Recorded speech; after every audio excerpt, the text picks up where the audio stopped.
يريدون ليطفئوا نور الله بأفواههم والله متم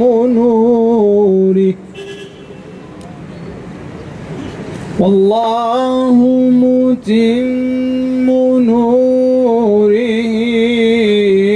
ولو كره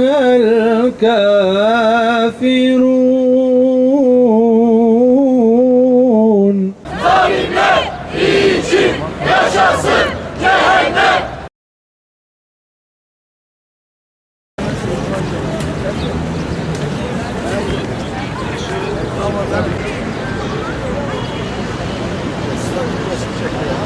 La ilahe illallah! La ilahe illallah. La ilahe illallah! La ilahe illallah. Amerika lanetullah. İsrail lanetullah! İsrail lanetullah. Amerika lanetullah! Amerika lanetullah. Cenk, cihat, şehadet! Cenk, cihat, şehadet.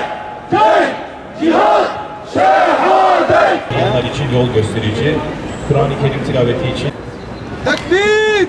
Allahu Ekber! Tekbir! Bir gece kendisine bazı ayetlerimizi gösterelim diye kulunu Muhammed sallallahu aleyhi ve sellemi Mescid-i Haram'dan çevresini mübarek kıldığımız Mescid-i Aksa'ya götüren Allah noksan sıfatlardan münezzehtir. O gerçekten her şeyi işitmekte ve görmektedir. Bugün Kudüs işgal altında, Mescid-i Aksa işgal altında, Filistin işgal altında. Efendimiz, önderimiz, Peygamberimiz Hazreti Muhammed Mustafa sallallahu aleyhi ve sellemin üzerinde miraca yükseldi. Hazreti İsa, Hazreti Süleyman gibi daha birçok peygambere vatan olmuş.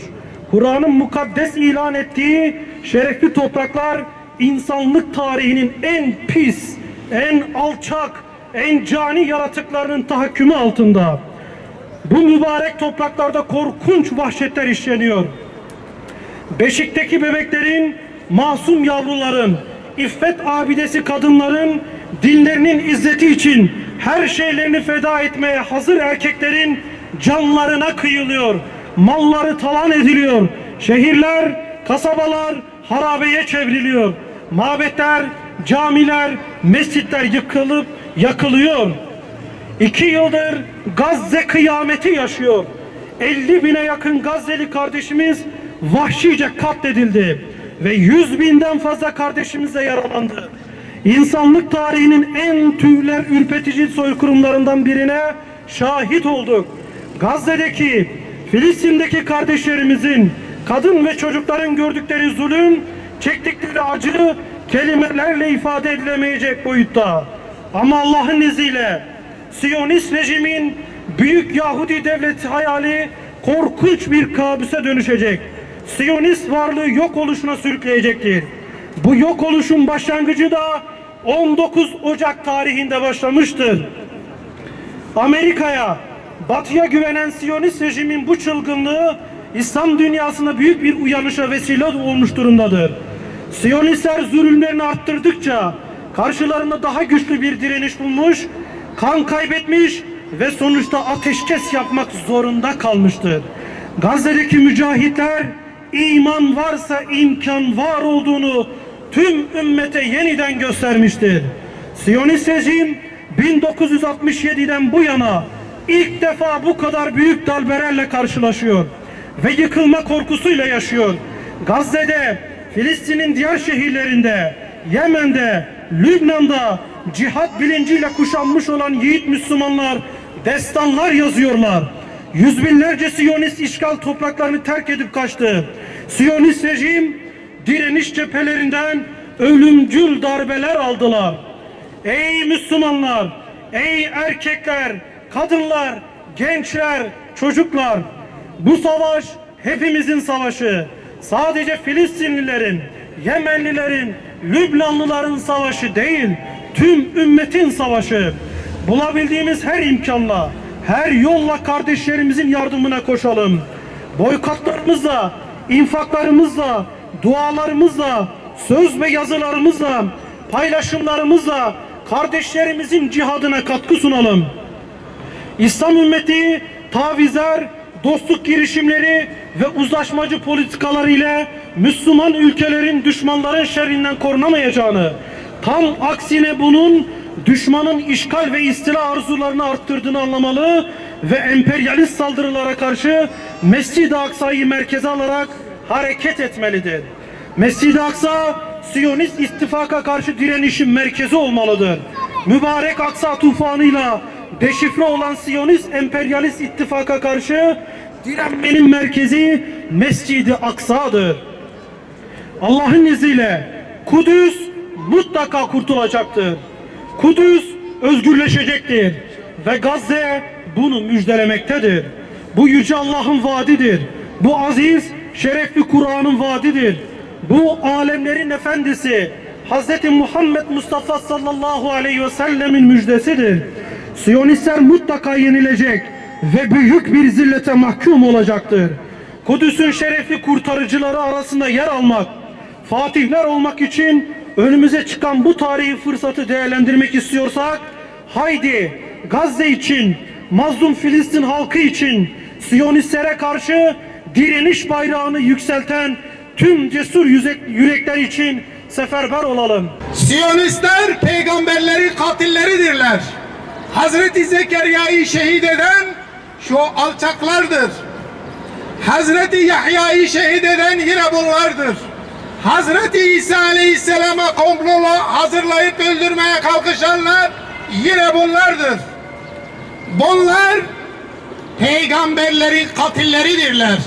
Allah ve cealnahum qiradeten ve khanazir. Onların bir kısımlarını maymun ve domuza çevirerek canlarını almıştır.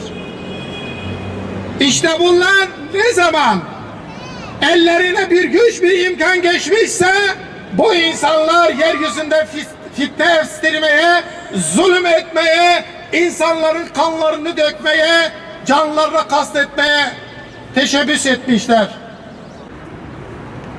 Değerli kardeşler, bakın bizim memleketin piyasasına bir bakın. Bizim pazarlarımıza bakın. Her taraf Yahudi işgal etmiş.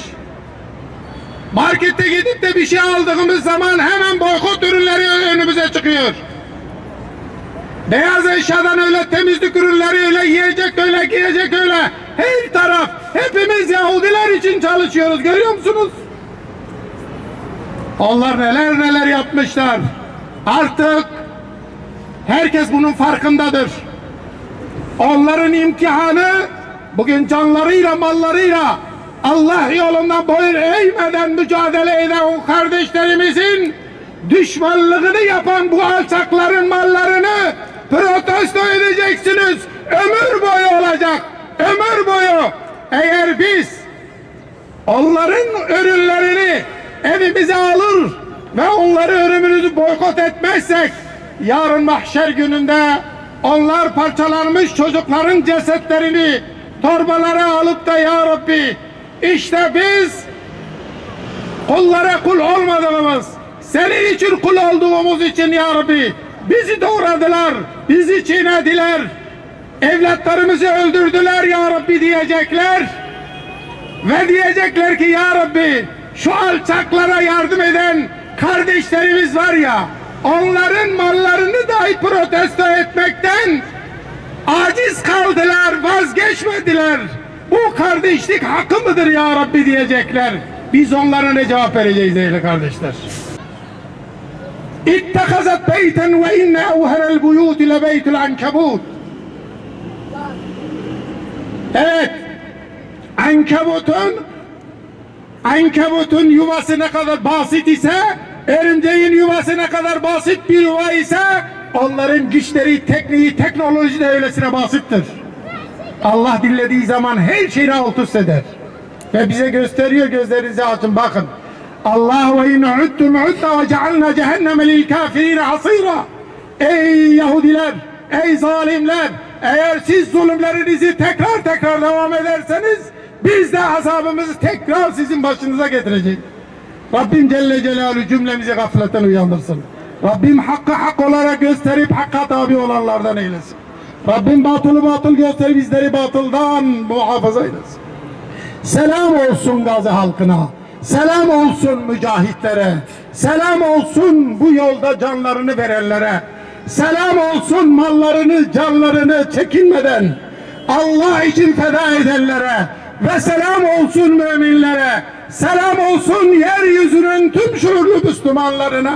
Rabbim bizi birleştirsin, birbirimize yakın olduğumuz gibi kalplerimizde öylesine birbirimize yaklaştırsın Rabbim. Ey göklerin ve yerin maliki olan Rabbimiz, bize bırakma. Dualarımızı kabul eyle ve imanımızı dağ gibi kıl. Zihnimizi kendine dair bilinçle, kalplerimizi sadece sana teslim olmanın huzuruyla doldur. Ey Kadir-i Ahkam, Ya Rahman Ya Rahim, varlığımıza sebep, hayatımıza anlam verdin ve böylece Kudüs'ü senin emrinle kendimize mübarek kıldık. Öyleyse bugün bizi Kudüs'ün sorumluluğundan kaçan Müslümanlardan eyleme. Gazze mücadelesinin hakkını veremedik. Nicelikte az, nitelikte dünyaya ağır basan bu küçük topluluktan sen razı ol.